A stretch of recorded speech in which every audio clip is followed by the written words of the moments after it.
yang paling menarik di ujung ayatnya, ini pengingat bagi setiap hamba Allah. Jika dia sakit dan berzikir sama seperti Ayub alaihissalam, aku akan sembuhkan ia seperti aku sembuhkan Ayub.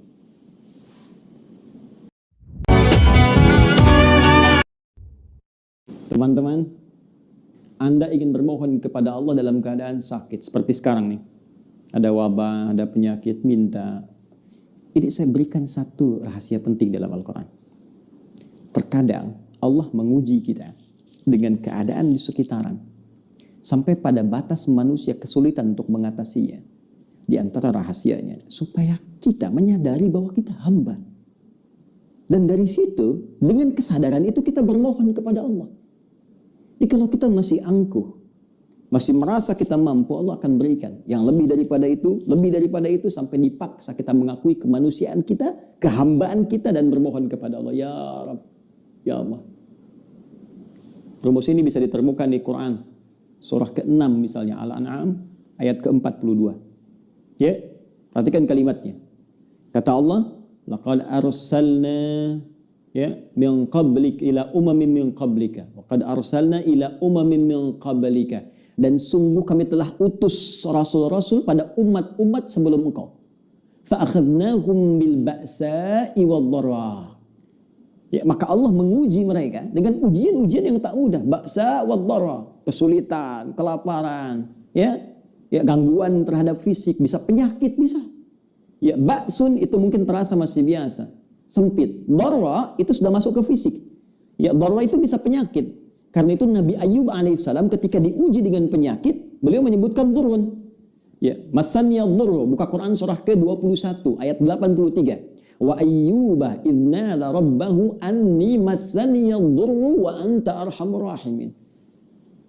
Dan aku buka, kata Allah, kisah Nabi Ayub alaihissalam ketika bermohon kepada Allah supaya disembuhkan dari penyakit. Kata beliau, anni masaniya dhurru wa anta arhamur rahimin. Ya Allah, penyakit ini sudah menyakiti saya, sedangkan engkau yang paling sayang kepada saya. Nah, di ayat Al-An'am tadi, ya, di ayat ke-42 surah Al-An'am tadi, Allah menyebut ujian dengan dharra, jama' dari kata dhurrun. Jadi kalau sudah jama', dampaknya ke banyak orang. Boleh jadi terkait dengan wabah. Tapi apa hikmahnya? Kata Allah, lihat ujung ayatnya, la'allahum yatadarra'un. Fa'akhadnahum bil ba'sa'i wad-dharra'i la'allahum yatadarra'un. Kami uji dengan semua itu supaya mereka menghamba, sadar. Jangan terlalu terlena dengan dunia. Kamu itu hamba, kamu akan pulang. Maka mohon. Jadi kalau kita ingin segera mengatasi segala kesulitan kita, sulit di ekonomi, sulit di kesehatan kita, penyakit atau yang lainnya, maka cara sederhananya kembali kepada pencipta kita, minta solusi. Ya, kadang-kadang butuh situasi yang sulit untuk meyakinkan kita dan menyadarkan kita kamu hamba. Kembali kepada Allah. Bangun. Buat amalan bersama, baca Quran sama-sama, berdoa bersama-sama. Ya, dekati Allah, dekati sumber solusi. Bagaimana Anda bisa minta jawaban kepada Allah sementara Anda mengerjakan perbuatan yang jauh dari ridha Allah? Anda sadar sekarang Allah Maha Pemberi, Allah Maha Penyembuh, Allah Maha Solusi, tapi Anda mengerjakan perbuatan yang tidak Allah sukai. Bagaimana Allah mengentaskan segala kesulitan kita? Itu poinnya. Maka kita kembalikan ke sini, teman-teman. Yang detil sifatnya kita kembalikan. Jika ada kaitan itu, ya, misal adakah dengan penyakit seperti tadi? Adakah terkait dengan persoalan misalnya bisnis yang sulit atau pekerjaan yang sulit? Adakah terkait dengan faktor keluarga, semisal keturunan misalnya?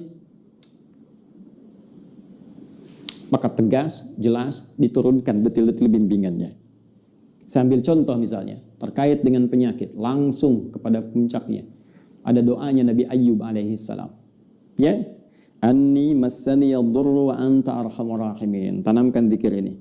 Karena Allah mengatakan wa ayyuba idnada rabbahu anni massaniyad dhurru wa anta arhamur rahimin. Bisa kita katakan Allahumma anni massaniyad dhurru wa anta arhamur rahimin. Yang muslim kembali kepada Allah supaya tenang jiwa kita. Lakukan salat malam, minta kepada Allah dalam sujud kita. Allahumma anni massaniyad dhurru wa anta arhamur rahimin. Ya Rabbi, Rabbana anni massaniyad dhurru wa anta arhamur rahimin. Anda tahu apa jawabannya? Fastajabna lahu. Fakashafna ma bihi min dhurrin wa atainahu ahlahu wa mithlahum ma'ahum rahmatan min indina wa dzikra lil 'abidin. Kata Allah, aku langsung jawab doanya, aku sembuhkan penyakitnya. Fakashafna ma bihi min dhurrin. Maka kami singkap semua rasa sakit yang ia alami. Bukan cuma sembuh, rasa sakitnya disingkap semua. Sehingga seakan-akan tidak ada rasa sakit yang terasa di badan kita, bahkan di jiwa kita. Kadang orang badannya sehat, hatinya sakit. Ini diungkap, singkap semua oleh Allah. Dan yang paling menarik di ujung ayatnya, ini pengingat bagi setiap hamba Allah. Jika dia sakit dan berzikir sama seperti Ayyub alaihissalam, aku akan sembuhkan ia seperti aku sembuhkan Ayyub.